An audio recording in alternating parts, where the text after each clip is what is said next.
এতেকাফ ভেঙে যায় কি কি কাজ করলে? রমজানের তারাবির টাকা উল্লেখ করে মসজিদে টাকা তোলা হয়, এটা শরিয়া দৃষ্টিকোণ থেকে সঠিক কিনা? কোন কোন সম্পদে জাকাত দিতে হবে এবং কত শতাংশ করে জাকাত দিতে হবে? শবে কদর পাওয়ার সহজ উপায় কি? শবে কদরের নামাজ ও দোয়া আছে কিনা? রমজানে ফজরের নামাজ পড়ে ঘুমায় কেন সবাই, যেখানে অন্যদিন সমূহে ফজরের নামাজ পড়ে ঘুমাতে নিষেধ করা হয়েছে? ঈদের নামাজ ও ঈদের দিনের সুন্নাহসমূহ জানতে চাই।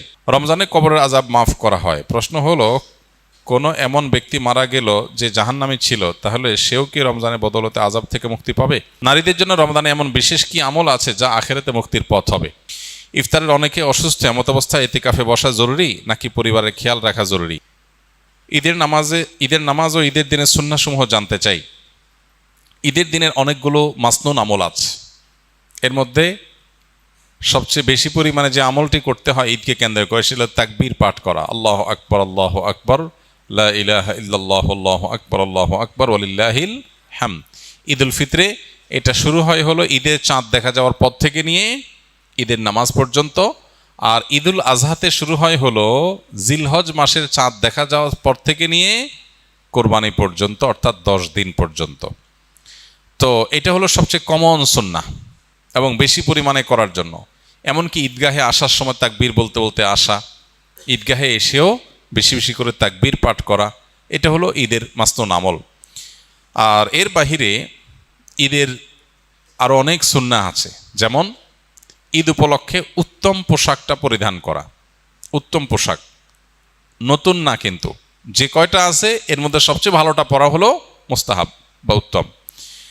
ঈদ উপলক্ষে আরেকটা গুরুত্বপূর্ণ আমল হলো আর্লি মর্নিং ঘুম থেকে ওঠা ঈদের দিন, ফজর নামাজ মহল্লা মসজিদে জামাতের সাথে পড়া। এই সুন্নাত সবচেয়ে বেশি খেলাফ হয় আমাদের, কারণ চাঁদ রাত আমাদের অনেক কেনাকাটা করা লাগে, অনেক ফুর্তি ফার্তা করা লাগে, মহিলাদের অনেক গোছগাছ করা লাগে, এগুলো করতে করতে দেরি হয়ে যায়। ওই দিন ফজরে মুসল্লি থাকে সবচাইতে কম। পুরো রমজান জুড়ে মুসল্লি যা থাকে ঈদের দিন তার চাইতে পরিমাণে অনেক কম থাকে। এটা হলো আমাদের একটা ত্রুটি। ঈদের দিনের আরেকটা গুরুত্বপূর্ণ আমল হলো উত্তম রূপে গোসল করা, আরেকটা আমল হলো মেসওয়াক করা, আরেকটা আমল হলো সুগন্ধি ব্যবহার করা, আরেকটা আমল হলো ঈদুল ফিতর যদি হয় তাহলে সেক্ষেত্রে কিছু খেজুর টেজুর বা মিষ্টি মুখ করে তারপর ঈদগাহে আসা। ঈদের আরেকটা সুন্নত হলো এক রাস্তায় আসা আরেক রাস্তায় যাওয়া। ঈদের অনেকগুলো সুন্নাহ আছে যে সুন্নাহগুলো আমরা পালন করার মাধ্যমে ঈদটা অর্থবহ হয়ে উঠবে। ঈদকে কেন্দ্র করে অনেক অনাচারও আছে, যেমন ঈদকে কেন্দ্র করে দেখা যায় গান বাজনার ভিতরে ডুবে যায় মানুষ, ঈদের আনন্দ করতে গিয়ে নামাজের খবর নাই। এগুলো যেন না হয় একজন মুসলমানের ঈদে, সে জিনিসটা আমাদের খেয়াল রাখতে হবে। আমি একজন জেনারেল কোরআনের শানে নজুল ও সংক্ষিপ্ত ব্যাখ্যা জানা ও বোঝার জন্য কোন কিতাবটি সংরক্ষণ করলে ভালো হয়, দয়া করে জানাবেন। অনেকগুলো তাফসির আছে, আপনি যদি বিস্তারিত জানতে চান তাহলে সেক্ষেত্রে তাফসির ইবনে কাসির আছে, তাফসির মারুফুল কোরআন আছে। আর যদি খুব সংক্ষেপে আকারে জানতে চান তাহলে ইবনে কাসিরের অনেকগুলো সংক্ষিপ্ত ভার্সন আছে, মারুফুল কোরআনের সংক্ষিপ্ত ভার্সন আছে। তারপরে আমাদের অনেক উলামা ইকরাম তাওজিহুল কোরআন আছে, তাফসিরে জাকারিয়া আছে, অনেকগুলো তাফসিরের কিতাব আছে। যার যেটা সহজ মনে হয় সে সেটা তার সংগ্রহে রাখতে পারেন। বরং একটা দীর্ঘ তাফসির আর একটা সংক্ষিপ্ত তাফসির থাকলে ভালো হয়। সময় অনুযায়ী দীর্ঘ তাফসিরটা সময় নিয়ে পড়ে পড়ে জীবনে একবার হলেও শেষ করা দরকার। ইফতারের অনেকে অসুস্থ, এমত অবস্থায় ইতিকাফে বসা জরুরি নাকি পরিবারের খেয়াল রাখা জরুরি? পরিবারের যাদের অসুস্থ, এমন অসুস্থতা যে তাকে আপনি টেক কেয়ার না করলে আর টেক কেয়ার করার মতো নাই এবং সে অসুস্থ অবস্থায় কষ্ট পাবে, তাহলে সেক্ষেত্রে আপনি তাকে টেক কেয়ার করবেন।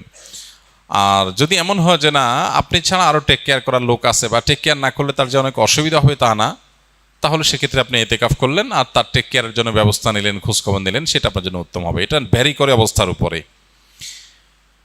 এরপরে প্রশ্ন হলো, রোজা রেখে কোন আমলগুলো করলে সওয়াব সবচাইতে বেশি? রোজা রেখে সবচেয়ে গুরুত্বের সাথে যে বিষয়টা খেয়াল করা দরকার সেটা হলো সকল প্রকার গুনাহ থেকে বেঁচে থাকা। সকল প্রকার গুনাহ থেকে বেঁচে থাকা। আমি রোজা আসি, আমি গীবত করব না, আমি রোজা আসি ঝগড়া করব না, আমি রোজা আসি গালমন্দ করব না, আমি রোজা আসি মিথ্যা কথা বলবো না, আমি রোজা আসি হারাম কোনো জিনিস ফেসবুকে, ইউটিউবে, মোবাইলের বাইরে, অফলাইনে, অনলাইনে কোনোভাবে দেখব না। এই জিনিসটা হলো রোজার মধ্যে সবচাইতে গুরুত্বের সাথে আমাদের করা দরকার। আমরা বেশিরভাগ মানুষ নফল আমল করি, ফরজের খবর নাই।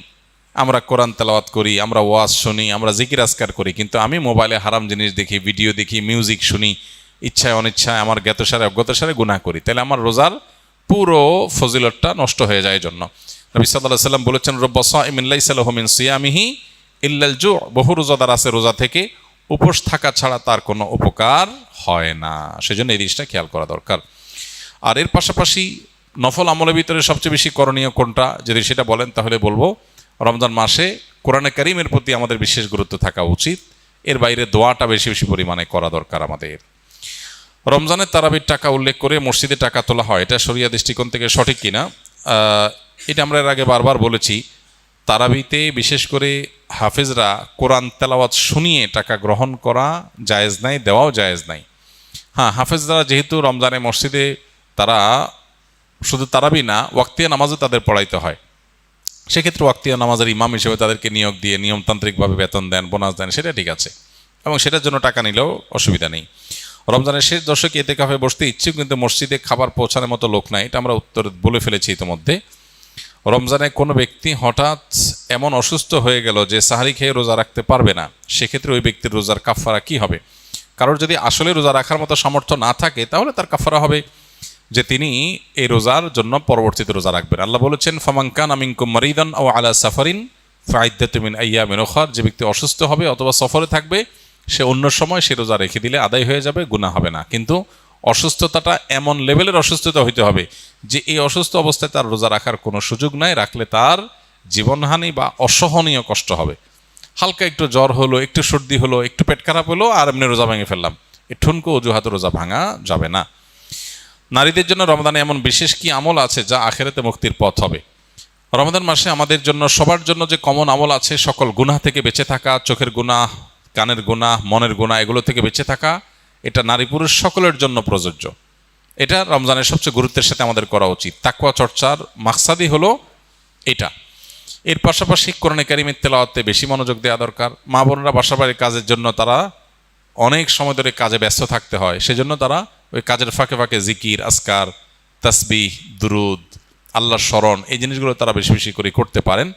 এবং যত ব্যস্ততায় থাকুক না কেন, ইফতারের বেশ কয়েক মিনিট আগে সব কাজ বন্ধ করে দোয়ায় মনোনিবেশ করা, সাহারির সময় থালা বাসন নিয়ে ব্যস্ত না হয়ে কিছু সময় দোয়ায় মনোযোগ দেওয়া, আমলে মনোযোগ দেওয়া দরকার। বাকি সময়গুলোতে কাজ করলেও আল্লাহ জিকির স্মরণ থাকলে আল্লাহ তাআলা ইনশাআল্লাহ পূর্ণ আজর দিবেন। তাছাড়া তারা অন্যদের রোজার ব্যবস্থা করতে, ইফতারের ব্যবস্থা করতেছেন, সেজন্য বিপুল পরিমাণ সওয়াব মা বোনরা অর্জন করতে পারেন যদি নিয়ত করেন, আশা করেন আল্লাহর কাছে, ইহতিসাবুল আজর করেন যে আল্লাহ আমি ফ্যামিলির সবার ইফতার ব্যবস্থা করছি, যে ব্যক্তি রোজাদারকে ইফতার করা সে তার পরিমাণ সওয়াব পায়, আপনি আমাকে সওয়াব দিয়েন, সে আশা যদি থাকে আশা করা যায় তিনি সে আজরও আল্লাহর কাছ থেকে পেয়ে যাবেন। রমজানে কাজা হওয়া রোজা মা বোনরা কখন রাখা সর্বোত্তম হবে? সবচেয়ে উত্তম হলো শাওয়ালের মধ্যে রেখে ফেলা, যত আগে রাখা যায়। যদি সেটা না রাখা যায় পরবর্তী রোজার আগে আগে রেখে ফেলা উচিত। আয়েশা রাদিয়াল্লাহু তাআলা আনহা তার ভাঙতি যে রোজাগুলো হতো সেগুলো তিনি পরবর্তী রমজানের আগে শাবান মাসে রেখে ফেলতেন। তিনি এর মধ্যে রাখতে পারতেন না কেন? কারণ নবী সাল্লাল্লাহু আলাইহি সাল্লাম তার সাথেই থাকতেন, এবং নবী সাল্লাল্লাহু আলাইহি সাল্লাম সাথে থাকার কারণে, স্বামীর সাথে থাকার কারণে স্বামীর হাজত বা প্রয়োজনকে মাথায় রেখে তিনি রোজা রাখতে সুযোগ পেতেন কম। এদিকে শাবান মাসে নবীজি বেশি বেশি নফল রোজা রাখতেন, ওই সুযোগে তিনি তার রোজাগুলো রেখে ফেলতেন। এজন্য শেষ সময় হলো পরবর্তী রমজানের আগে। কোনো কারণে যদি সেটাও কেউ না পারে তারপরে রাখলেও আদায় হয়ে যাবে। রমজানে কবরের আযাব মাফ করা হয়। প্রশ্ন হলো, কোনো এমন ব্যক্তি মারা গেল যে জাহান্নামী ছিল, তাহলে সেও কি রমজানের বদলতে আযাব থেকে মুক্তি পাবে? রমজানে কবরের আযাব বন্ধ থাকে এই কথা সঠিক না। কোরআন বা হাদিসে এরকম কোনো কথা নাই যে রমজান মাসে কবরের আযাব স্টপ হয়ে থাকে, এরকম কোনো হাদিস বা আয়াত পাওয়া যায় না, সহিভাবে সাব্যস্ত হয় না। তো এটা ঠিক, রমজানের আরও অনেক ফজিলত আছে। অতএব কবরের আযাব রমজান উপলক্ষে স্টপ হয়ে থাকে, রমজান গেলে আবার শুরু হয়ে যায়, এই কথা লোকমুখে প্রচলিত, বহুল প্রচলিত একটি বিষয়, কিন্তু এটা কোরআন বা হাদিসের আলোকে সাব্যস্ত নয়। কোন কোন সম্পদে জাকাত দিতে হবে এবং কত শতাংশ করে জাকাত দিতে হবে? খুবই গুরুত্বপূর্ণ এবং মৌলিক একটা প্রশ্ন। কয়েক ধরনের সম্পদের জাকাত দিতে হবে। নাম্বার 1, স্বর্ণ, রূপা, নগদ টাকা এবং বাণিজ্যিক পণ্য, অর্থাৎ যে পণ্য কেনা হয়েছে বেচার উদ্দেশ্যে, এরকম পণ্য, যেমন দোকানের মালামাল, যে সমস্ত জিনিস আপনি কিনছেন, দোকানে হোক আর বা গোডাউনে হোক আর অন্য কিছু হোক, এমনকি ল্যান্ডের বিজনেস করেন আপনি, অনেক ল্যান্ড আপনি কিনে রেখেছেন, কেন? আপনার উদ্দেশ্য হলো এটা আপনি বিক্রি করবেন, অর্থাৎ এটা আপনার বাণিজ্যিক পণ্যের অন্তর্ভুক্ত। এরকম যদি হয় তাহলে সেক্ষেত্রে এই সকল পণ্যের জাকাত দিতে হয়।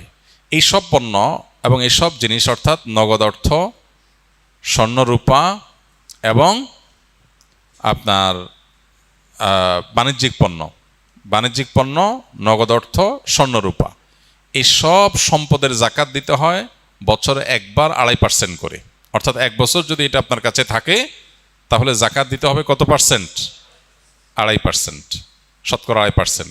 1 লাখ টাকা থাকলে 2,500 টাকা, 1 লাখ টাকা স্বর্ণ থাকলে, স্বর্ণরূপা মিলিয়ে থাকলে 2,500। শুধু স্বর্ণ যদি থাকে তাহলে 7.5 ভরির আগে জাকাত আসে না। স্বর্ণের সাথে যদি একটু রূপা থাকে বা ক্যাশ টাকা থাকে তাহলে দুইটার অর্থ মিলেয়া 7.5 ভরি হওয়া স্বর্ণ হওয়া জরুরি না, তখন 52.5 ভরি রূপার সমান মূল্য হলেই হয়ে যায়, যেটা 2 লাখ প্লাস টাকা হলে আজকাল হয়ে যায়। তো এই যে স্বর্ণ এবং রূপা এবং নগদ অর্থ এবং বাণিজ্যিক পণ্য, এগুলোর জাকাত একভাবে হয়। নাম্বার 2, গবাদি পশুর জাকাত সেটা দেওয়া লাগে যদি গবাদি পশু আপনার চড়ে পুড়ে খায় আপনার এবং একটা নির্দিষ্ট নেশাব পরিমাণে পৌঁছায়। গরু হলে এতগুলো, ছাগল হলো এতগুলো, তারপর আপনার ওঁট হলে এতগুলো, এগুলো হলো জাকাতযোগ্য সম্পদ। মোরগ অথবা হাঁস এগুলো জাকাতযোগ্য পশু না। হ্যাঁ, এগুলোর জাকাত হবে যদি কেউ মুরগির ফার্মের বিজনেস করে, যে মুরগি কিনেছেন তিনি এটা বিক্রি করবেন, তখন এটা বাণিজ্যিক পণ্য হিসেবে জাকাত আসবে। পশু হিসেবে জাকাত আসবে শুধুমাত্র এই যে ছাগল, ভেড়া, দুম্বা, গরু এবং ওঁট, মহিষ, এগুলোর জাকাত আসবে। এগুলো নির্দিষ্ট নেশাব হলে, কোনোটা 40টা, কোনোটা 5টা, হ্যাঁ, আকার অনুযায়ী আপনার জাকাত আসবে। এগুলোরও বছরে একবার জাকাত আসে। তৃতীয় জাকাতের আরেকটা পণ্য হলো কৃষিজাত পণ্য। যে সমস্ত ফসল আমরা করি, এই ফসলগুলোর জাকাত দিতে হয়। ফসলের জাকাতের নেশাব হলো 17 মণ। 5 ওয়াসক, মূলত 5 ওয়াসক হিসাব করলে 17 মণ হয়। এই হিসাবে কিছুটা ভিন্নতর মত আছে, বাকি এটা প্রসিদ্ধ এবং মোটামুটি গ্রহণযোগ্য যে 17 মণ যদি হয়ে যায় তাহলে সেখানে আপনার যদি আকাশের বৃষ্টির পানি থেকে হয়ে যায়, প্রাকৃতিক পানি থেকে হয়ে যায়, আলাদা পানি সিঞ্চন করা না লাগে, তাহলে সেক্ষেত্রে 100 ভাগের 10%। আর যদি এটা পানি সিঞ্চন করে চাষাবাদ করতে হয় তাহলে সেক্ষেত্রে 100 ভাগের 5 ভাগ। অর্থাৎ আমাদের দেশে যে ফসল হয় এগুলো প্রায় সবগুলোই নিজস্ব সেচ সিস্টেমের মাধ্যমে করতে হয়, অটোমেটিক হয়ে যায় এরকম জিনিস নাই, খুব কম। তো নিজস্ব পানি সিঞ্চন বা সেচ সিস্টেমের মাধ্যমে যেগুলো করা লাগে এগুলো সবগুলো প্রতি 100 কেজিতে 5 কেজি খাদ্যশস্য গরিব দুঃখীদেরকে দান করে দিতে হবে। এটার সাথে বছরের সম্পর্ক নাই, এটা হলো যতবার ফসল উঠবে ততবার জাকাত আসবে। এ হলো মোটামুটি জাকাতের ব্যাপার, যে সমস্ত সম্পদের জাকাত হয় এবং যত পার্সেন্ট করে জাকাত হয়। সময় তো অনেক হয়ে গেছে, স্কুলে ভাইদের অনেকগুলো প্রশ্ন আছে। এতেকাফ ভেঙে যায় কি কাজ করলে? এতেকাফ ভেঙে যায় এতেকাফ করার পর কেউ যদি মসজিদ থেকে শরিয়া গ্রাহ্য ওজর ছাড়া বের হয়ে যায়। আপনি এতেকাফ করতে আসছেন, এতেকাফ করতে আসার পরে আপনি বাহিরে চলে গেছেন, একটু মার্কেটিং করা দরকার ঈদ সামনে, তাহলে আপনার এতেকাফ ভেঙে যাবে। শরিয়া গ্রাহ্য ওজর কি?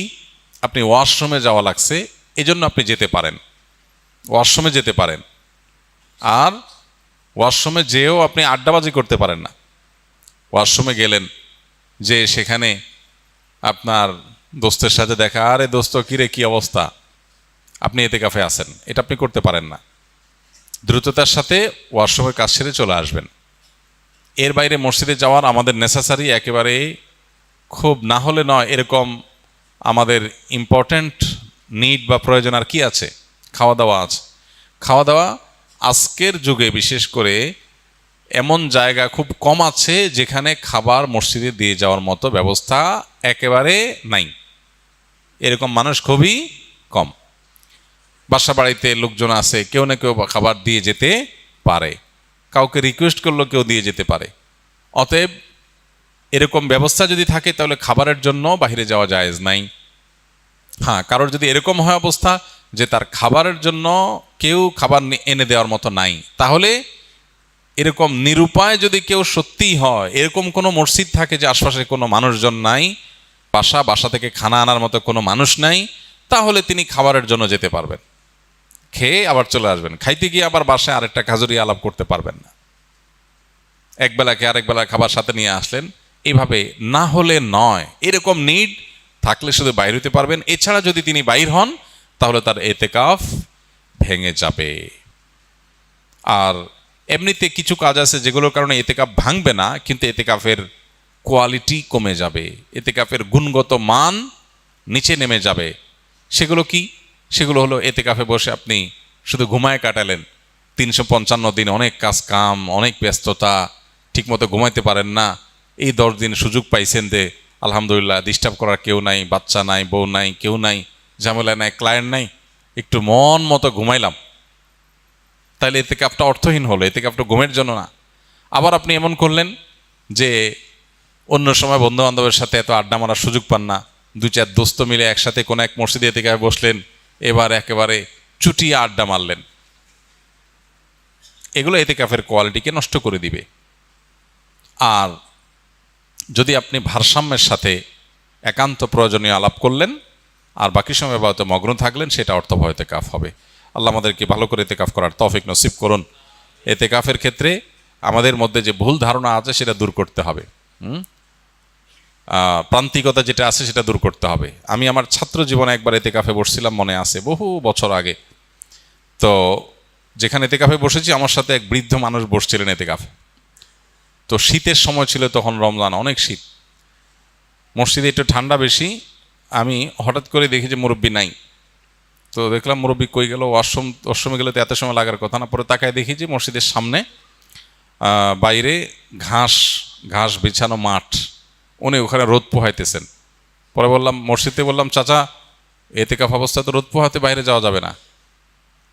তো উনি খুব জোরে ধমক দিলেন। আমি ছোট ছিলাম, মাদ্রাসায় পড়ি তখন। বলছে, হ্যাঁ তোমার মাথা, এতেকাফ ভাঙা এত সোজা মিয়া? আমি কি কারোর সাথে কথা বলতেছি? আমি রোদ পোহাইতেছি। তো এরকম ধারণা আমাদের সমাজে অনেকের মধ্যে আছে। আরেকজনকে আমি দেখছি, আমার মসজিদে উনি এতেকাফ করতে আসছেন, পরে হঠাৎ দেখি নাই, অনেকক্ষণ পরে আসছে। কেউ কই আসেন? বলে আমি ধান রোদ দিতে গেছিলাম, ধান শুকাইতে গেছি। ধান টান শুকায় আবার উনি চলে আসছেন এতেকাফে। তো যদি কারোর এরকম নিড থাকে যে তার বাহিরে কাজ করতে হয়, যেমন অফিসে জব করতে হয়, তার ছুটি নাই, কোনোভাবে ছুটি ম্যানেজ করতে পারেন নাই তিনি, তাহলে তিনি নফল এতেকাফ করতে পারেন। কিভাবে? মসজিদে গাট্টি বসকা থাকলো, যখন বাইরে চলে গেলেন তার এতেকাফ শেষ হয়ে গেল, যখন ঢুকলেন যতক্ষণ থাকলেন ততক্ষণ এতেকাফের নিয়ত করে থাকলেন। রাতের ইবাদতটা মসজিদে ভালোভাবে হয় বাসার চাইতে, সেই নিয়তে থাকলেন, এটা হতে পারে। কিন্তু সুন্নাহ মাসনুন যে এতেকাফ, সেটা হলো পরিপূর্ণ সময়টা, দিন রাত পুরোটা সময় মসজিদে থাকা। শবে কদরের নামাজ ও দোয়া আছে কিনা? শবে কদরের অন্যতম আমল হলো রাতে দাঁড়িয়ে ইবাদত করা, নামাজ পড়া। এই জন্য আমরা লাইলাতুল কদরে ইনশাআল্লাহ তৌফিক অনুযায়ী 2 রাকাত করে করে লম্বা লম্বা কেরাত, লম্বা লম্বা রুকু, লম্বা লম্বা সিজদা দিয়ে খুব মনোযোগের সাথে দীর্ঘ সময় নিয়ে আমরা নামাজ আদায় করার চেষ্টা করব। এটাই হলো লাইলাতুল কদরের নামাজ। এর কোনো রাকাত সংখ্যা নাই যে এত রাকাত পড়তে হবে, যার যতটুকু তৌফিক হয়, 2 রাকাত, 4 রাকাত, 6 রাকাত, 8 রাকাত, তারাবির পরে রাতভর আমরা সে নামাজগুলো পড়তে থাকবো ইনশাআল্লাহ। নামাজের পাশাপাশি লাইলাতুল কদরে করার জন্য স্পেশাল আমল নবী করিম সাল্লাল্লাহু আলাইহি সাল্লামের পক্ষ থেকে রেকমেন্ডেড আমল একটাই আছে, সেটা হলো মা আয়েশা রাদিয়াল্লাহু তাআলা আনহা বর্ণিত হাদিসে যে দোয়ার কথা আমরা জানি, সেটা হলো আল্লাহুম্মা ইন্নাকা আফুউন তুহিব্বুল আফওয়া ফাফু আন্নি। হে আল্লাহ, আপনি ক্ষমাশীল, ক্ষমাশীলতাকে পছন্দ করেন, অতএব আমাদেরকে ক্ষমা করে দিন। এই দোয়া বেশি বেশি করে করা। এর বাইরে আমরা জিকির, আজকার, তাসবিহ, কোরআন তেলাওয়াত, দোয়া, রোনাজারি, এগুলোর মাধ্যমে পুরো রাত অতিবাহিত করার চেষ্টা করব ইনশাআল্লাহ। নামাজের ক্ষেত্রে বিশেষ কোনো নামাজ নাই যে লাইলাতুল কদরের এরকম এত রাকাত নামাজ, প্রথম রাকাতে অমুক সূরা এতবার, তমুক সূরা এতবার, এরকম কোনো বিশেষ নিয়ম নাই। বরং অন্য যে কোনো নামাজের মতো যে কোনো সূরা দিয়ে আমরা নামাজগুলো পড়তে পারি। শবে কদর পাওয়ার সহজ উপায় কি? শবে কদরের রাত যেহেতু একেবারেই চূড়ান্তভাবে ফিক্সড কোনো রাত নয়, সেজন্য শবে কদর পাওয়ার উপায় হলো রমজানের শেষ দশকের প্রত্যেকটা রাতে ইবাদত করা।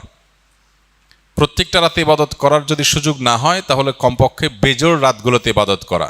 নবী সাল্লাল্লাহু আলাইহি ওয়াসাল্লাম বলেছেন, তাহাররাউ লাইলাতুল কদরি ফিল বিত্রি মিনাল আশরিল আওয়াখিরি মিন রমাদান। রমজানের শেষ দশকের বেজোড় রাতগুলোতে তোমরা কদর তালাশ করবে। তার মানে এর মধ্যে যে কোনোটা হতে পারে। আল্লাহ তাআলা বিষয়টাকে উজ্জ্বল রেখেছেন কেন? হাফেজ ইবনে হাজার আসকালানী রহমতুল্লাহ আলাইহি, বিশ্ববিখ্যাত হাদিস ব্যাখ্যাতা, হাদিস বেত্তা, তিনি সহিহ বুখারীর বিখ্যাত ব্যাখ্যা গ্রন্থ ফাতুল বারীতে লিখেছেন যে আল্লাহ রাব্বুল আলামিন লাইলাতুল কদর নির্দিষ্ট একটা রাতকে ফিক্সড করে না দিয়ে, এই যে শেষ দশক আবার বেজোড় রাতগুলোর মধ্যে সম্ভাবনা বেশি, এটা করেছেন যাতে করে আমরা বেশ কয়েকটা রাত ধরে ইবাদত করতে পারি। এখন মনে হতে পারে এটা তো আমাদের কষ্ট হচ্ছে, আমাদের জন্য বোঝা হলো, ফিক্সড হলো তো আমাদের জন্য সহজ হয়ে যেত। মরার পর যখন আমল নামা হাতে পাবো, তখন মনে হবে ইস, এই লাইলাতুল কদর আল্লাহ শেষ 10 রাতের মধ্যে রেখেছেন, পুরো রমজানে রাখতেন তাহলে 30 রাত ধরে ইবাদত করতে পারতাম। কারণ তখন লাভটা চোখে আসবে এবং দেখা পড়বে।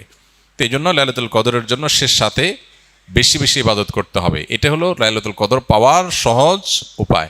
আরেকটা সহজ উপায় আছে, সেটা হলো যে এতেকাফ, যেটা এতক্ষণ বললাম। আপনি মসজিদে দিয়ে এতেকাফ করেন, তাহলে লাইলাতুল কদর পাওয়াটা এমনিতেই সহজ হয়ে যাবে।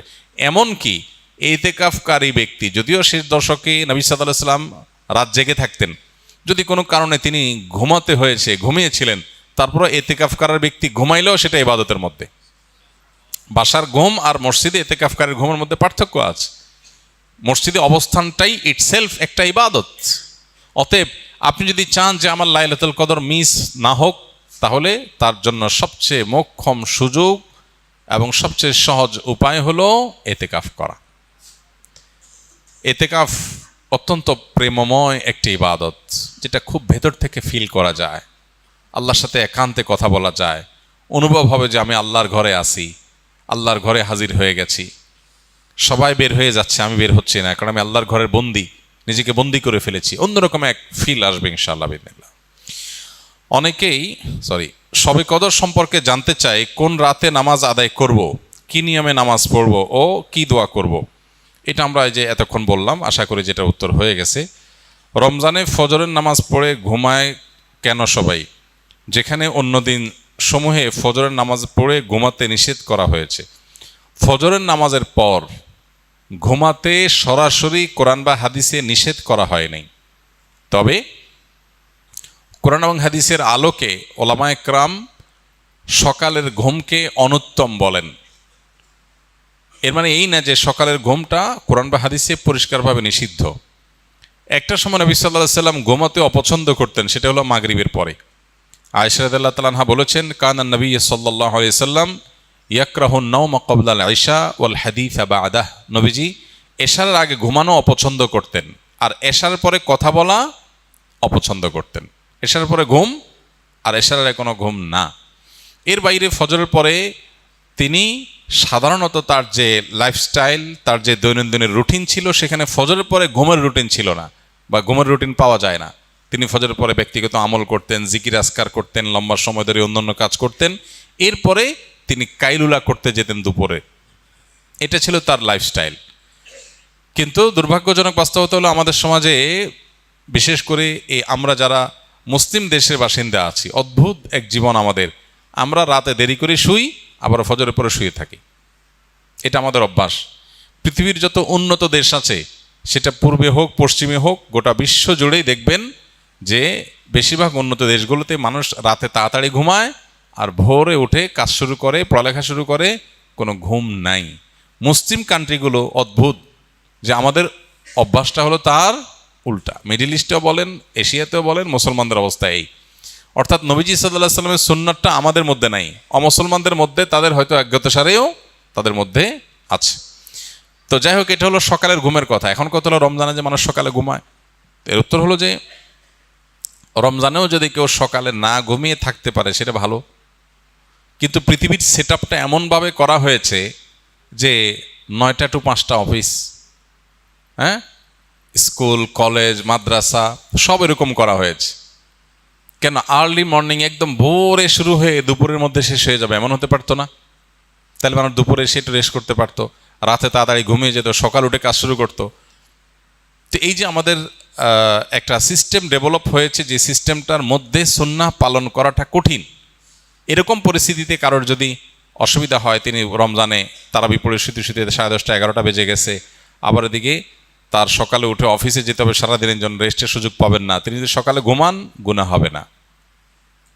বুঝে আসছে কথা? তবে সকাল সন্ধ্যার যে দোয়াগুলো সেগুলো অন্তত পড়ে তারপর শোয়া উচিত। আরও ভালো হয় যদি এশাকটা পড়ে তারপর শোয়া হয়, আরও ভালো হয় যদি চাষটা পড়ে তারপর শোয়া হয়। কিন্তু যদি কেউ এটা না পারেন তাহলে এটা তার গুনাহের কারণ হবে না ইনশাআল্লাহ তাআলা, কারণ এটা পরিষ্কারভাবে কোনো গুনাহ বা নিষিদ্ধ কোনো বিষয় নয়।